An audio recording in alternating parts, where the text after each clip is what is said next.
İmtahanlarda ən çox istifadə olunan test nümunələrindən birinə baxırıq. Bu misalda 3 fərqli ifadə verib və bunların cəminin sıfıra bərabər olduğunu verib bizə. Bizdən buradakı hər 3 dəyişənin toplamını soruşur. İfadələrin hər üçünə diqqətlə baxsaq görürük ki, hər biri yalnız müsbət ola biləcək ifadələrdir. Yəni, məsələn, kökaltı ifadə mənası olmaq üçün yalnız müsbət olmalıdır. Kvadratik bir ifadə verilib, yalnız müsbət qiymətlər alır və modul bir ifadə verib, bu da müsbət olmalıdır. Lakin bunların hər üçünün toplamının sıfıra bərabər olduğunu deyir. Burada ilk ağla gələn bu olmalıdır ki, 3 müsbət ədədin cəmi necə sıfıra bərabər ola bilər? Yalnız onların hər biri ayrı-ayrılıqda sıfıra bərabər olsa.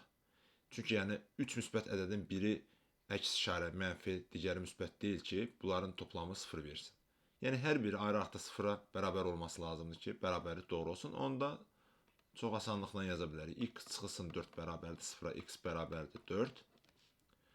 X çıxılsın y üstə gəlinsin 3 bərabərdir sıfıra və x-imizin də 4 olduğunu yazsaq yerinə. Onlar 4 çıxılsın y üstə gəlinsin 3 bərabərdir sıfıra.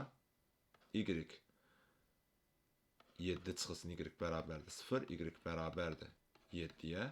Və sonuncu ifadədə də z üstə gəlinsin y çıxılsın 13 bərabərdir 0-a. Y-in də qiyməti 7 olduğu üçün yerinə yazsaq, z üstə gəlinsin 7 çıxılsın 13 bərabərdir 0. Buradan da z-in 6 olmuş olduğunu alırıq. Və beləliklə bunların hər üçünün toplamını soruşduğu üçün bizdən düzgün cavab 4 üstə gəlinsin 6 üstə gəlinsin 7 bərabərdir 17 olmuş olar.